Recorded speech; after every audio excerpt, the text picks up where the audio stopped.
میں ابو ذر سے ربضہ میں ملا۔ وہ ایک جوڑا پہنے ہوئے تھے اور ان کا غلام بھی جوڑا پہنے ہوئے تھا۔ میں نے اس کا سبب دریافت کیا تو کہنے لگے کہ میں نے ایک شخص یعنی غلام کو برا بلا کہا تھا اور اس کی ماں کی غیرت دلائی یعنی گالی دی۔ رسول اللہ صلی اللہ علیہ وآلہ وسلم نے یہ معلوم کر کے مجھ سے فرمایا، اے ابو ذر، تو نے اسے ماں کے نام سے غیرت دلائی ہے، بے شک تجھ میں ابھی کچھ زمانہ جاہلیت کا اثر باقی ہے۔ یاد رکھو، ماتحت لوگ تمہارے بھائی ہیں۔ اللہ نے اپنی کسی مصلحت کی بنا پر انہیں تمہارے قبضے میں دے رکھا ہے، تو جس کے ماتحت اس کا کوئی بھائی ہو تو اس کو بھی وہی کھلائے جو آپ کھاتا ہے، اور وہی کپڑا اسے پہنائے جو آپ پہنتا ہے، اور ان کو اتنے کام کی تکلیف نہ دو کہ ان کے لیے مشکل ہو جائے، اور اگر کوئی سخت کام ڈالو تو تم خود بھی ان کی مدد کرو۔ جب سورۃ انعام کی یہ آیت اتری، جو لوگ ایمان لائے اور انہوں نے اپنے ایمان میں گناہوں کی آمیزش نہیں کی، تو آپ صلی اللہ علیہ وسلم کے اصحاب نے کہا، یا رسول اللہ صلی اللہ علیہ وسلم، یہ تو بہت ہی مشکل ہے، ہم میں کون ایسا ہے جس نے گناہ نہیں کیا؟ تب اللہ پاک نے سورۃ لقمان کی یہ آیت اتاری ہے کہ بے شک شرک بڑا ظلم ہے۔ آپ صلی اللہ علیہ وسلم نے فرمایا، منافق کی علامتیں تین ہیں: جب بات کرے جھوٹ بولے، جب وعدے کرے اس کے خلاف کرے، اور جب اس کو امین بنایا جائے تو خیانت کرے۔ رسول اللہ صلی اللہ علیہ وآلہ وسلم نے فرمایا کہ چار عادتیں جس کسی میں ہوں تو وہ خالص منافق ہے، اور جس کسی میں ان چاروں میں سے ایک عادت ہو تو وہ بھی نفاق ہی ہے جب تک اسے نہ چھوڑ دے۔ وہ یہ ہے، جب اسے امین بنایا جائے تو امانت میں خیانت کرے اور بات کرتے وقت جھوٹ بولے، اور جب کسی سے عہد کرے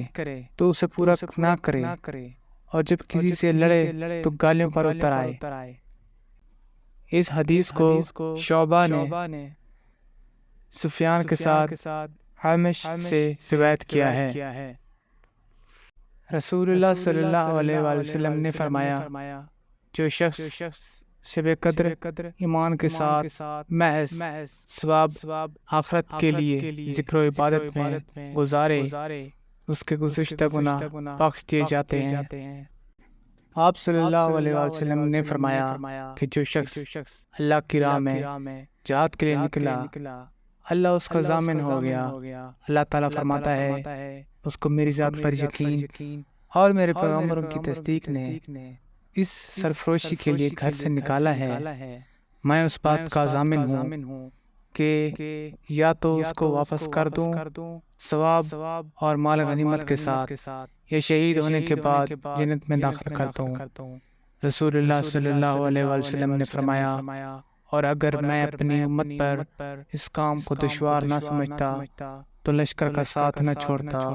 اور میری خواہش ہے کہ اللہ کی راہ میں مارا جاؤں، پھر زندہ کیا جاؤں، پھر مارا جاؤں، پھر زندہ کیا جاؤں، پھر مارا جاؤں۔ حضرت صلی اللہ علیہ وسلم نے فرمایا، جو کوئی رمضان میں راتوں کو ایمان رکھ کر اور ثواب کے لیے عبادت کرے، اس کے اگلے گناہ بخش دیے جاتے ہیں۔ حضرت صلی اللہ علیہ وسلم نے فرمایا، جس نے رمضان کے روزے ایمان اور خالص نیت کے ساتھ رکھے، اس کے پچھلے گناہ بخش دیے جائیں گے۔ حضرت صلی اللہ علیہ وسلم نے فرمایا، بے شک دین آسان ہے، اور جو شخص دین میں سختی اختیار کرے گا تو دین اس پر غالب آ جائے گا اور اس کی سختی نہ چل سکے گی۔ بس اس لیے اپنے عمل میں پختگی اختیار کرو، اور جہاں تک ممکن ہو میانہ روی برتو، اور خوش ہو جاؤ کہ اس طرز عمل سے تم کو دارین کے فوائد حاصل ہوں گے، اور صبح اور دوپہر اور شام اور کسی قدر رات میں عبادت سے مدد حاصل کرو۔ نماز 5 وقت بھی مراد ہو سکتی ہے کہ پابندی سے ادا کرو۔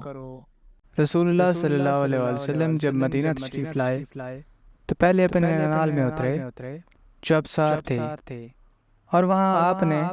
16 یا 17 ماہ بیت المقدس کی طرف منہ کر کے نماز پڑھی، اور آپ کی خواہش تھی کہ آپ کا قبلہ بیت اللہ کی طرف ہو۔ جب بیت اللہ کی طرف نماز پڑھنے کا حکم ہو گیا تو سب پہلے نماز جو آپ نے بیت اللہ کی طرف پڑھی عصر کی نماز تھی۔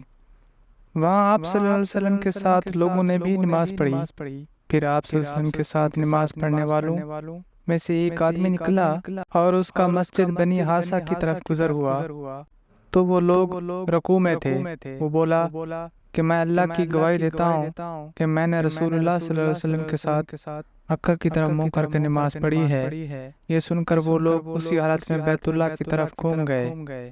اور جب رسول اللہ صلی اللہ علیہ وسلم بیت المقدس کی طرف منہ کر کے نماز پڑھا کرتے تھے، یہود اور عیسائی خوش ہوتے تھے، مگر جب آپ صلی اللہ علیہ وسلم نے بیت اللہ کی طرف منہ پھیر لیا تو انہیں یہ امر ناگوار ہوا۔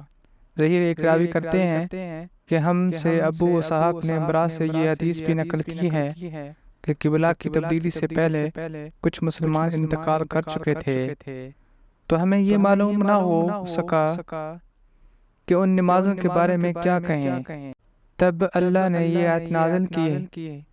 فَمَا كَانَ اللَّهُ لِيَضِيَعَ إِيمَانَكُمْ